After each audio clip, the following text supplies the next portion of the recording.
بسم اللہ الرحمن الرحیم۔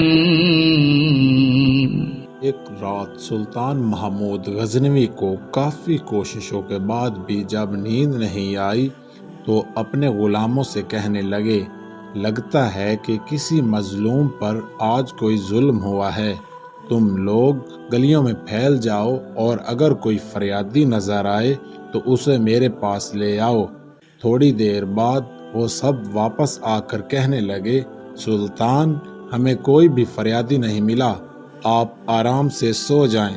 سلطان کو جب پھر بھی نیند نہیں آئی تو وہ کپڑے بدل کر خود محل سے باہر نکلا۔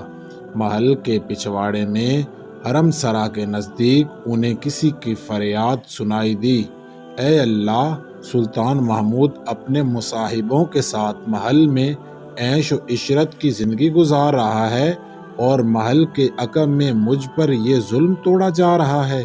سلطان نے کہا، کیا بات کر رہے ہو؟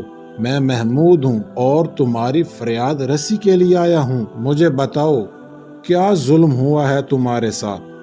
آپ کے خواص میں سے ایک شخص جس کا نام میں نہیں جانتا ہر رات میرے گھر آتا ہے اور میری بیوی پر ظلم و تشدد کرتا ہے۔ اس وقت وہ کہاں ہے؟ شاید اب وہ چلا گیا ہو، دوبارہ جب وہ آئے تو فوراً آ کر مجھے اطلاع کر دو۔ پھر سلطان نے محل کے دربان کو وہ شخص دکھایا اور کہا، جب بھی یہ دربار آئے اسے سیدھا میرے پاس پہنچا دو، اگر میں نماز کی حالت میں بھی ہوں تو پرواہ مت کرنا۔ اگلی رات وہ شخص سلطان کے پاس آیا اور بتایا کہ وہ شخص اس وقت اس کے گھر میں ہے۔ سلطان اسی وقت تلوار ہاتھ میں لیے اس شخص کے ساتھ چل پڑا۔ جب اس کے گھر کے قریب پہنچا تو اس سے کہا کہ گھر کے سارے چراغ بجھا دو۔ اندھیرے میں ہی اس کے گھر میں گھس کر اس شخص کا سر تن سے جدا کر دیا۔ پھر سلطان نے حکم دیا، چراغ روشن کر دو۔ شخص کا چہرہ دیکھا اور سجدے میں گر پڑا۔ پھر گھر کے مالک سے کہا، اگر کچھ کھانے کو ہے تو لے آؤ، مجھے بہت سخت بھوک لگی ہے۔ اب جیسا سلطان مجھ غریب کے گھر کھانا کھائے گا؟ جو کچھ بھی ہے لے آؤ۔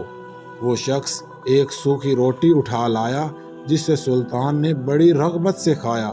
وہ شخص سلطان سے پوچھنے لگا کہ چراغوں کو بجھانا، سجدہ کرنا اور روٹی طلب کرنے کے پیچھے آخر کیا ماجرا ہے؟